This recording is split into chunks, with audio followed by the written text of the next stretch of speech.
हाय बच्चों, यहाँ पर आज हम आप लोगों को बताएंगे कि कोण कोण क्या होते हैं।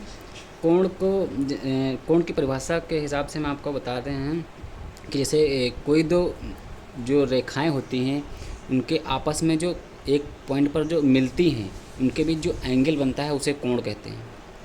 कोण मतलब जैसे कि एक इधर से एक रेखा आ रही है, एक ये रेखा आ रही है, एक इधर से एक रेखा आ रही है। इनके बीच में जो एक इंटरसेक्ट करते हैं, कटान बिंदु होता है, उस पर जो एक एंगल बनता है, ये इसको कहते हैं कोण। ये होता है कोण, एंगल। इसको हम थीटा से डिनोट करते हैं, थीटा से, या किसी भी अक्षर से डिनोट कर सकते हैं। जनरली इसको हम थीटा से डिनोट करते हैं। और जो ये छोटा वाला कोण होता है, आंतरिक कोण, इसे आंतरिक कोण कहते हैं। जो छोटा वाला कोण होता है, इंटीरियर एंगल। और जो बाहर की ओर बड़ा कोण बनता है, इसको कहते हैं बाहरी कोण, मतलब एक्सटीरियर एंगल, बाहरी कोण। तो हम यहाँ पर आपको बता दिए हैं कि कोण क्या होता है। कोण मतलब फिर से एक बार बता रहा हूँ कि किन्हीं दो रेखाओं के आपस में जो कटान बिंदु होता है उस पर जो एंगल बनता है उसे कोण कहते हैं। या किन्हीं दो दिशाओं के मध्य जो अंतर होता है उसे कोण कहते हैं। ये हो गई आपकी कोण की परिभाषा। अब हम आपको बता देते हैं यहाँ पर कोण कितने प्रकार के होते हैं। जनरली कोण यहाँ पर 7 प्रकार के बताए गए हैं। इसके अलावा भी कई कोण होते हैं, लेकिन ये आपको जो चतुर्थांश होता है उसमें 360 अंश का जो कोण बनता है उसके आधार पर यहाँ पर कोण दिखाए गए हैं। इसके अलावा भी बहुत सारे कोण होते हैं, जैसे सम्मुख कोण, शीर्षामुख कोण, ये सारे कोण होते हैं। वो आपको अगले वीडियो में हम बताएंगे। यहाँ पर देखते हैं जैसे न्यून कोण, जैसे सबसे पहले देखते हैं शून्य कोण, जीरो कोण, मतलब जीरो एंगल।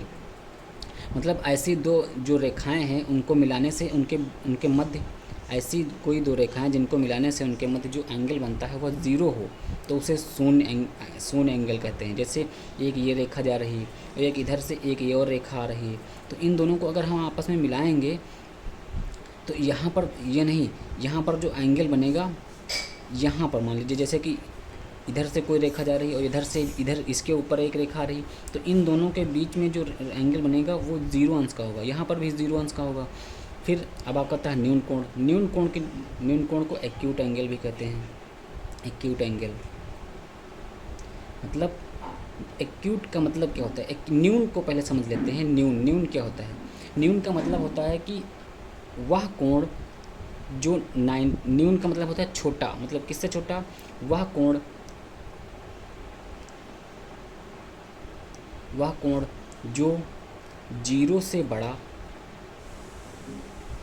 तथा 90 से छोटा हो, एक्यूट एंगल मतलब न्यून कोण कहलाता है।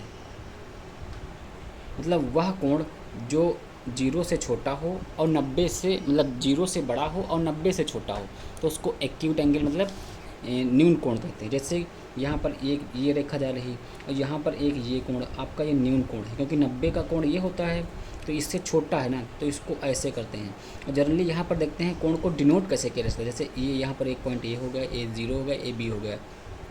तो कोण को डिनोट करने की कैसे डिनोट करते हैं कि यहाँ पर जिस पॉइंट पर जो कोण बन रहा है उसको बीच में रखते हैं। जैसे यहाँ पर 0 पे जो यहाँ पे कोण बन रहा है ओ पॉइंट पर बन रहा है, तो इसको हम बीच में रखते हैं। जैसे इसको हम यहाँ पर डिनोट करना चाहें तो कैसे डिनोट कर सकते हैं। जैसे कोण का साइन ये होता है, हल्का inclined, a o b equal to theta. इसको ऐसे भी डिनोट किया जा सकता है, कोण b o a equal to theta. मतलब जिस पॉइंट पर एंगल बन रहा है उसको हमेशा मिड में रखेंगे, बीच में रखेंगे। ये इसको डिनोट करने की जो विधि होती है यही होती है। मतलब ऐसे डिनोट किया जा सकता है, यहाँ पर जो एंगल बनता है उसको डिनोट किया जा सकता है।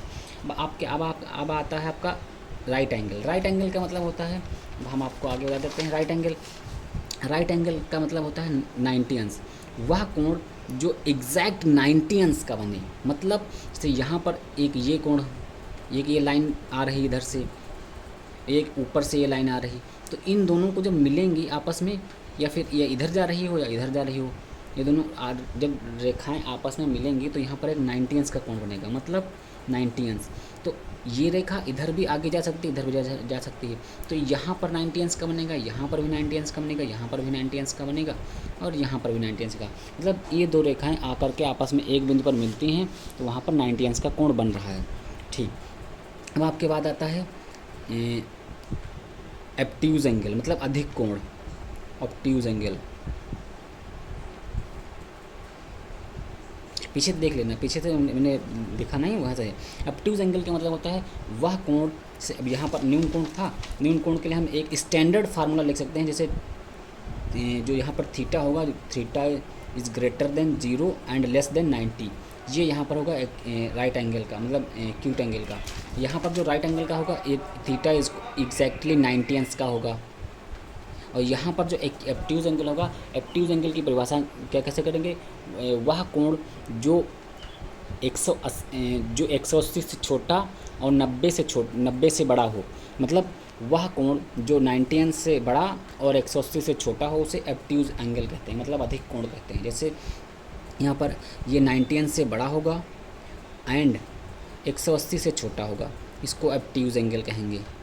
ठीक, एब्ट्यूज एंगल मतलब जैसे यहाँ पर आप कैसे इसको डिनोट कर सकते हैं, ये जैसे यहाँ पर एक लाइन गई, ये लाइन गई, तो 90 अंश का तो ये वाला कोण हो गया, लेकिन ये वाला जो कोण यहाँ से जाएगा ये आपका होगा कितना, जैसे यहाँ कोण ABC ये आपका होगा 90 से ज़्यादा होगा, मतलब एब्ट्यूज एंगल होगा, एब्ट्यूज एंगल होगा, यहाँ पर आ गया।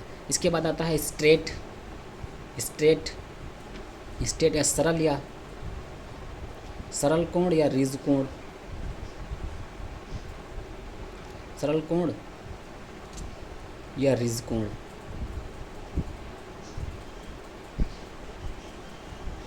इसको इंग्लिश में बोलते हैं स्ट्रेट। स्ट्रेट का मतलब क्या होता है, स्ट्रेट एंगल, सीधा। जैसे यहाँ पर एक लाइन गई, एक यहाँ पर लाइन गई, इन दोनों को आपस में जब मिलेंगे तो यहाँ पर एक कोण बनेगा कितना, 180 का। तो मतलब वह कोण जो 180 का होता है उसे एक रिज कोण कहते हैं या सरल कोण कहते हैं, आप स्ट्रेट एंगल कहते हैं।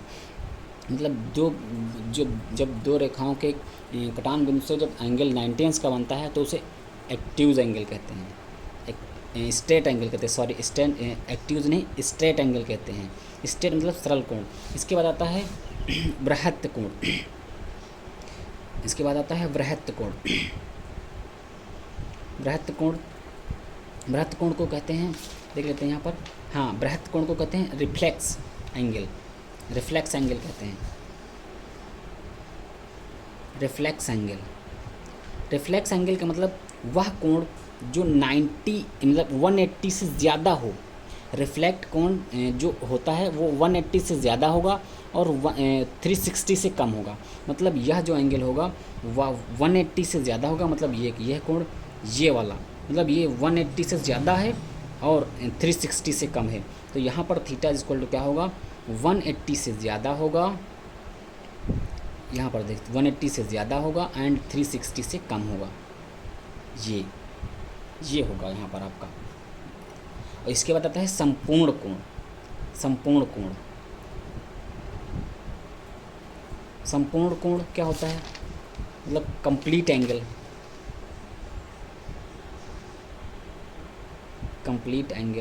कंप्लीट एंगल वह एंगल होता है जो 360 अंश का बनता है। जैसे दो भुजाएं आ रही हैं, मतलब दो रेखाखंड या कोई दो लाइन या कोई दो रेखाएं या कोई भी रेज आ रही हैं, उनके जो उनसे जो एंगल बनेगा वो 360 का अगर बन रहा है तो उसे कंप्लीट एंगल कहेंगे। जैसे यहाँ पर एक लाइन आ रही है और यहीं से एक और इधर से लाइन आ रही है, इसके ऊपर एक और लाइन आ रही है, तो यहाँ पर जो एंगल बनेगा वो 360 का बनेगा। या फिर इधर से एक लाइन आ रही है, इधर से एक लाइन आ रही है, तो यहाँ पर जाकर के अगर जैसे आ रहा है तो यहाँ पर जो एंगल बनेगा वो 360 का बनेगा।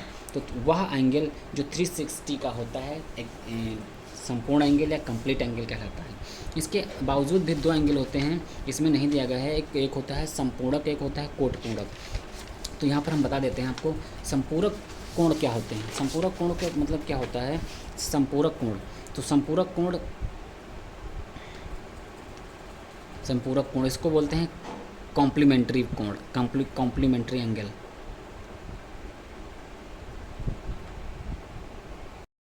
हाँ, जैसे कि संपूरक कोण को बोलते हैं सप्लीमेंट्री एंगल, और जो पूरक कोण होता है उसको कॉम्प्लीमेंट्री बोलते हैं। मैंने ऊपर गलती से गलती बोल दिया था, उसके लिए सॉरी। कि संपूरक कोण को कॉम्प्लीमेंट्री कोण कोण बोलते हैं, संपूरक कोण को सप्लीमेंट्री एंगल बोलते हैं, और पूरक कोण को कॉम्प्लीमेंट्री बोलते हैं। जो अब आपको बताते हैं जो संपूरक कोण होता है, यह ऐसे दो एंगल्स का सम होता है। It is addition of any two angles which add is equal to 180। मतलब ऐसे दो कोणों का योगफल होता है जिसका योगफल 180 होता है। मतलब ऐसे दो कोण होते हैं जिनको अगर आपस में जोड़ दिया जाए तो उनका योगफल 180 होगा। मान लीजिए कि दो कोण हैं, कोण ए एंड कोण बी, इनको अगर हम जोड़ दे रहे हैं तो अगर एडिशन होता है 180 आता है तो उसको बोलते हैं संपूरक कोण। मतलब ये दो कोण होंगे जो आपस में एक दूसरे के संपूरक कोण होंगे, मतलब सप्लीमेंट्री कोण होंगे, संपूरक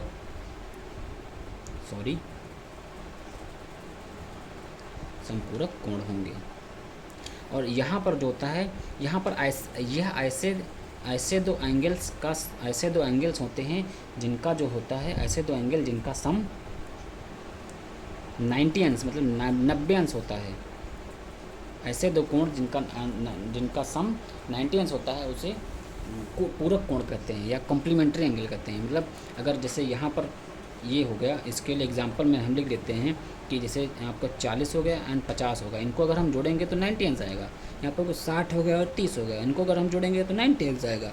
यहाँ पर हम कर सकते हैं 85 एंड 5 हो गया, मतलब इनको जोड़ेंगे तो 80 आएगा। मतलब अगर एक कोण पता है तो दूसरे को हम 90 से घटा करके निकाल सकते हैं। दूसरा कोण होता है जैसे यहाँ पर संपूरक कोण होता है। संपूरक कोण में क्या होता है, अगर एक कोण दिया है उसको 180 से घटा करके दूसरा कोण निकाल सकते हैं। जैसे यहाँ पर हम एग्जांपल में लिख लेते हैं, जैसे कि एग्जांपल हम लिख लेते हैं कि यहाँ पर क्या होता है, एक होता है 60 का मान लेते हैं, एक और दूसरा एंगल मान लेते हैं 120 का। मतलब इन दोनों को जोड़ेंगे तो 180 आएगा। यहाँ पर दूसरा मान सकते हैं 90 एंड 90 का मान सकते हैं। इनको जोड़ोगे तो कोई भी ऐसे दो एंगल जिनको हम अगर जोड़ दें तो 180 अगर आ जाता है तो वो कहलाएंगे संपूरक कोण। अगर उनका एडिशन जो 90 अंश आता है तो वे कहलाएंगे पूरक कोण। मतलब अगर कोण ए प्लस कोण बी इज इक्वल टू 90 है तो देन कोण ए एंड कोण बी पूरक कोण कहे जाएंगे। आई होप वीडियो आपको पसंद आया होगा, और कि यहाँ पर जैसे हमने कोण के बारे में बताया डिटेल से, आप लोगों को मेरी बहुत सारी शुभकामनाएं। आप वीडियो को अच्छे से देखें और कमेंट सेक्शन में ज़रूर बता दें कि वीडियो आपको कैसा लगा। अगर आपको किसी टॉपिक पर वीडियो चाहिए तो कृपया कमेंट सेक्शन में ज़रूर बता दें। मैं कोशिश करूँगा कि जल्द से जल्द आपका वीडियो प्रोवाइड किया जाए। Thank you for watching this.